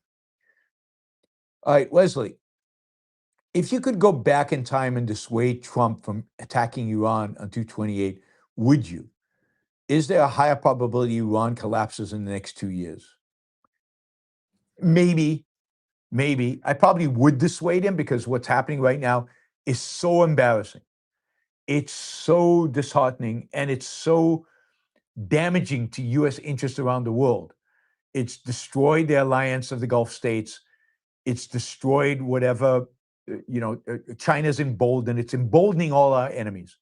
So yes, I would dissuade him from doing it, even if it turns out Iran will collapse in 2 years because of the global damage that this has done to the United States. Enric, yes, it's unification of the left and right, not in environmentalism, but on statism in the amalgam of congruent ideologies. Yes, and a big part of it is Israel. They need an enemy. Like, the right has China, and the left, or the center right has China. Even the center left has China, and the far left and the far right have Israel as the enemy, the Jews as the enemy, and they need that. Neo, do you think the stockpile shortage is a lie? It feels like this kind of information would be classified and the media is using it as political gain. No, I don't think it's a lie. I think it's true. I don't know if the number's exactly right. It's probably not as bad as people portray it, but yeah, it's absolutely true. And we know that because people are complaining about it. We know it because at least with Patriot missiles, we're not giving them to anybody. We know that Ukraine is begging for them and they can't get them. So it's not a lie. There's definitely a munitions shortage out there. And talking to people who know how the process works, they've explained why it happens and why these companies can't produce the munitions fast enough. And, so somebody like Blake Scholes is on Twitter constantly giving you examples of the munitions shortage. And I think he's well informed about the supply side, the manufacturing side. All right. Let's see. Michael, losers get trapped in their losses. Winners just move forward. Yeah, I think a mentality of a winner moves forward, and losers are losers. Yeah. Michael, do you expect there to be real housing shortages in New York City after Mamdani's reform chased landlords out of New York City? Well, there won't be. I mean, there's already a shortage of housing, so there'll be more of that. No, I think the stock of housing will deteriorate. The quality will go down. Ultimately, those that are not protected, their rents will go up. But, he's also, to Mamdani's credit, deregulating zoning and allowing for more building. So on balance, how bad things will be when Mamdani leaves office, I don't know. Because he's doing good things on the yes in my backyard front while doing price controls on rent. So it's just mixture of stuff. Michael, most people take advantage of kindness instead of appreciating it. Well, most people, I don't know if most people, I don't know if that's most. Certainly there are people who take advantage of kindness and don't appreciate it. And that's sad. And it's wrong of them. Michael, why was German fascism centered around anti-Semitism, whereas the fascism of Spain, Italy, and Japan was not? Well, Japan has no Jews, so it's not an issue in Japan. In Spain, Franco, there weren't a lot of Jews because they kicked them all out during the Inquisition. So it wasn't a big issue for the Spanish because they couldn't blame stuff on the Jews because they didn't have a significant Jewish population. But they were very anti-Semitic. Don't get it wrong. They were definitely. And Italy wasn't anti-Semitic. I don't know exactly why. They had a better relationship with their Jews. But look, the Pope treated Jews really, really badly. There was a Jewish ghetto in Rome. But why? I think Mussolini was much more focused on economic issues and revitalizing. I think in Germany, it comes from an ancient tradition. Look, Martin Luther, who is the Reformation and the guy who kind of established German Protestantism, Lutherans. I mean, Martin Luther was unbelievably anti-Semitic, and Christianity in Germany was very anti-Semitic. And I think that the conspiracy theories around Jews, the anti-Semitism was already in the German culture. So all Hitler had to do was take advantage of it, was latch onto it, was exploit it. He didn't have to invent it. So it was rife in German culture. Now, why was it rife in German culture and not other cultures? I think because German Jews were incredibly successful. Many of them had assimilated. They were doctors, they were lawyers, they were scientists, they were financiers, of course, bankers, and they'd achieved great success. And they were an easy scapegoat for the loss, why Germany lost World War I, why Germany had such a hard economic times during the 1930s. It was an easy scapegoating because everybody already hated them. Everybody already was envious of them. Whereas that's not the case in Spain because they weren't there, and it's not the case for Italy for reasons I don't exactly know. Apollo Zeus, another influx into Ceuta on August 15th? I don't think so. I don't see why. I think this is played out. I don't think, what's the advantage to the people swarming it? I don't think the Moroccans, I mean, yeah, I think it's played out. I don't think it's going to happen again. We'll see. Maybe I'm wrong, but we'll see.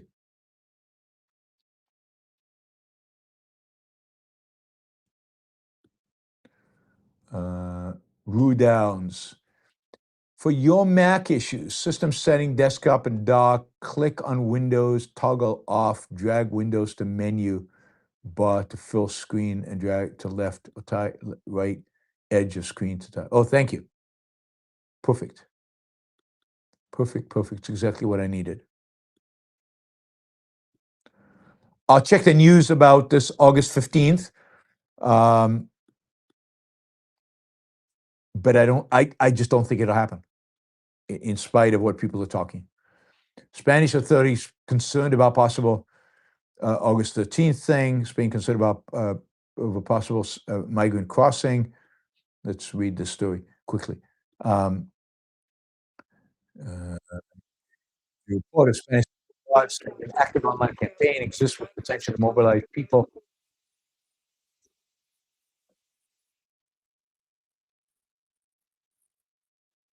How did I turn on? Can you guys hear that?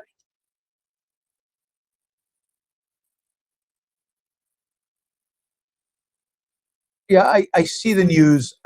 We'll see what happens. I don't think it'll happen. I think they'll do what's necessary to stop it from happening. Andrew, another example of the impracticality of compromising on character is Rubio. He won't continue to succeed in the modern right unless he evades hard and violates any good principles he had. What do you portend for him? It's hard to tell, right? Because he might succeed politically. I think he's a miserable human being. I think he's he's